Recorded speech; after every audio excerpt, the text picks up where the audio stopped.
ઝઘડા તાલુકામાં 2.5 ઇંચ વરસાદથી જળબંબાકારની સ્થિતિ સર્જાવા પામી છે। ઝઘડા તાલુકામાં પડેલા અંદાજે 2.5 ઇંચ વરસાદના કારણે અનેક વિસ્તારોમાં પાણી ભરાઈ ગયા હતા। રાજપાડીથી અવિધાને જોડતા માર્ગ પર વરસાદી પાણી ફરી વળતા સુરક્ષાના ભાગરૂપે વાહન વ્યવહાર બંધ કરવામાં આવ્યો હતો, જેના કારણે વાહન ચાલકોને ભારે હાલાકીનો સામનો કરવો પડ્યો હતો। ભૂંડવા ખાડીમાં પુલનું નિર્માણ કાર્ય ચાલી રહ્યું છે। દરમિયાન વરસાદી પાણીનો પ્રવાહ અચાનક વધી જતા કામમાં લાગેલા 3 ટ્રેક્ટર અને 1 કાર પાણીમાં ગરકાવ થઈ ગયા હતા। પાણીના પ્રવાહ વચ્ચે શ્રમિકો ફસાઈ જતા ચિંતાનો માહોલ સર્જાયો હતો। ઘટનાની જાણ થતાં જ રાજપાડી પોલીસ તાત્કાલિક સ્થળ પર પહોંચી હતી અને બચાવ કામગીરી હાથ ધરી હતી। રાજપાડી પોલીસે દેવદૂત બની પાણીમાં ફસાયેલ તમામ શ્રમિકોને સુરક્ષિત સ્થળે ખસેડ્યા હતા। સમયસર હાથ ધરાયેલી બચાવ કામગીરીના કારણે કોઈ જાનહાનિ થઈ ન હતી, જેને લઈને સ્થાનિકોએ પોલીસની કામગીરીને બિરદાવી હતી। બીજી તરફ રાજપાડીની જ્યોતિનગર અને શાસ્ત્રીનગર સોસાયટીમાં પણ વરસાદી પાણી ઘૂસી જતા રહેણાંક વિસ્તારો જળમગ્ન બન્યા હતા।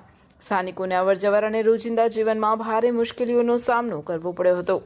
હવામાન વિભાગ દ્વારા હજુ પણ વરસાદની આગાહી વચ્ચે સ્થાનિક તંત્ર એલર્ટ પર છે। નીચાણવાળા વિસ્તારોના લોકોને સાવચેતી રાખવા અને જરૂરિયાત સિવાય બહાર ન નીકળવાની અપીલ કરવામાં આવી છે।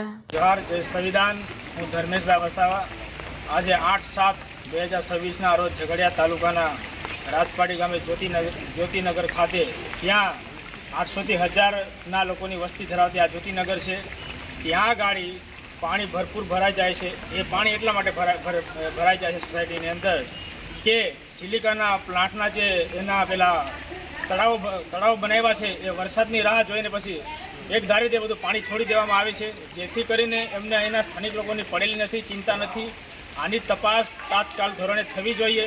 કલેક્ટર સાહેબે પણ અહીંયા તપાસ કરવી જોઈએ, પ્રાંત સાહેબે તપાસ કરવી જોઈએ અને જીપીસીપીના લોકો વરસાદ નથી પડતો ત્યાર પહેલાં આવીને પ્લાન્ટે લઈ જઈને એમને સર્વે કરીને શું ખબર એમને કંઈ પેકેજ મળે છે કે શું, તો સ્થાનિક લોકોની પડેલી નથી। ફક્ત ને ફક્ત ઇલેક્શનનો ટાઈમ હોય ત્યારે રાતે બી બાયણું ખકડાવશે ને બપોરના બી બાયણું ખકડાવ, જોજો મને મત આપજો એમ કહેશે, પણ આપણા સમાજને અને આ જાહેર જનતાને આ લોકોની કોઈની પડેલી નથી।